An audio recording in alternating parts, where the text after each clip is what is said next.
Hi guys, here is a video tutorial on how to reset service light for Mazda 3 from 2004 to 2009 in just 5 easy steps. This is just a simulation. The service reset has already been done to this car. Don't forget to like and subscribe our YouTube channel. So first, press and hold the trip button with the ignition switched off.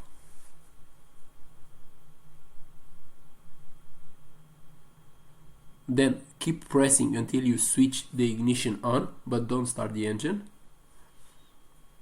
And keep pressing for more than 5 seconds until the master warning light flashes for several seconds and you'll know that the service light has been reset. Then release the trip button and switch the ignition off. You can turn the ignition on to check if the indicator light has been turned off and the service light has been reset successfully.